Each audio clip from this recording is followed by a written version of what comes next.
Nous élevons l'imam Hussein en martyr, tué le 10 octobre 680 de notre ère, alors qu'il combattait la tyrannie, l'oppression, l'injustice et le mal absolu. En raison de sa foi profonde en Dieu et de son engagement indéfectible envers les principes de l'islam tels qu'enseignés par son bienheureux grand-père, l'honorable prophète Mohammed, que la paix soit sur lui, l'imam Hussein ne pouvait pas et ne voulait pas cautionner ni soutenir le calife maléfique et corrompu Yazid.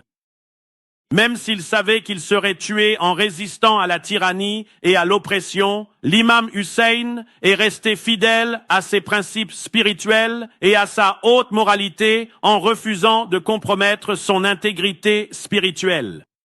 Il y a certaines choses dans la vie qui ne sont pas négociables. Votre morale, vos valeurs, votre éthique, vos principes et votre foi ne sont pas négociables. Alors, pourquoi un pasteur baptiste noir de Detroit se tient-il aujourd'hui devant vous pour mettre en avant un leader musulman, quelqu'un qui est différent de moi, qui pratiquait une religion différente de la mienne, qui venait d'un autre pays et d'une autre culture que la mienne? L'imam Hussein a montré au monde en 680 après JC qu'il défendait une cause qui valait la peine de mourir. Il a dit au monde qu'il se lèverait pour la liberté, l'islam, la justice, l'égalité et la droiture. Et lorsque Dieu est à nos côtés, il nous donne cette force spirituelle, cette résilience, en ce temps-là comme aujourd'hui, pour toujours défendre ce en quoi nous croyons, pour toujours défendre ce qui est juste, pour toujours défendre ce qui est équitable, pour toujours défendre ce qui est sacré. Oui, lorsque je considère le fait qu'Imam Hussein a directement inspiré Mahatma Gandhi, cela me fait comprendre qu'il a aussi inspiré le docteur Martin Luther King Jr., car le docteur King a parlé de la façon dont Mahatma Gandhi l'a inspiré à s'opposer à l'oppression ici en Amérique. Il a évoqué l'essai de Henry David Thoreau sur la désobéissance civile, et comment la marche non violente et les protestations non violentes de Mahatma Gandhi l'ont inspiré.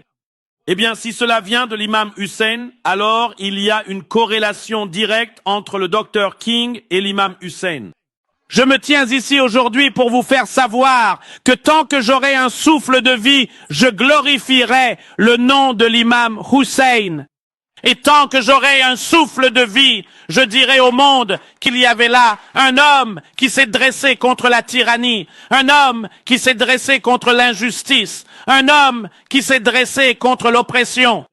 Et je ferai tout ce qui est en mon pouvoir pour faire savoir au monde que nous devons nous souvenir, vénérer, honorer et respecter cet homme saint, ce saint prophète, cet homme appelé l'imam Hussein. Que puis-je dire de cet homme saint dont je n'avais jamais entendu parler avant janvier 2019? Comment ai-je fait sa connaissance? Comment ai-je appris à le respecter?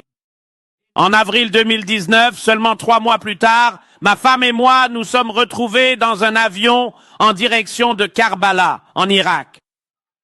Mais ce qui m'a le plus marqué, c'est lorsque je suis allé au sanctuaire de l'imam Hussein. En me tenant là, j'ai ressenti la présence même de Dieu.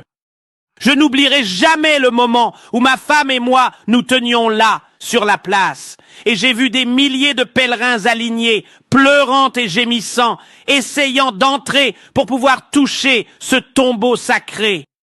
Et je n'ai compris ce qu'ils ressentaient qu'au moment où je suis entré. Quand je suis entré, j'ai senti la puissance de Dieu descendre sur moi. J'ai regardé autour de moi et j'ai vu des gens pleurer et gémir. Quand je me suis approché suffisamment du tombeau, ils ont dit « Si vous n'êtes pas musulman, nous ne vous laisserons pas entrer ». Mais je suis resté là, sur le seuil, et je me suis tenu contre le montant de la porte. J'ai posé ma main sur la porte parce que je me suis dit « Si je ne peux pas entrer, je peux au moins toucher cet endroit qui abrite cet homme saint et juste de Dieu. » Alors j'ai posé mes mains Oui. sur le montant de la porte. Et alors que je posais ma main sur le montant de la porte, quelque chose a traversé mon corps et j'ai senti la puissance de Dieu me traverser. Alors que je me tenais là, Des larmes ont commencé à couler sur mon visage et j'ai ressenti un lien particulier avec l'imam Hussein. Ma femme, de l'autre côté, à l'entrée réservée aux femmes, n'avait pas compris qu'il était interdit d'entrer.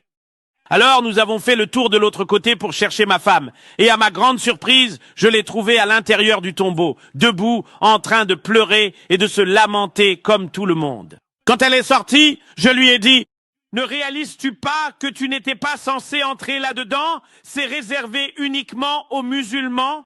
Elle a dit « J'ai été attirée par cet endroit et je devais y entrer. Je devais ressentir la présence de Dieu moi-même. » Tout ce que je peux vous dire aujourd'hui, mes frères et sœurs, c'est que si vous n'êtes jamais allés à Karbala, en Irak, vous devez commencer à prévoir d'y aller dès maintenant.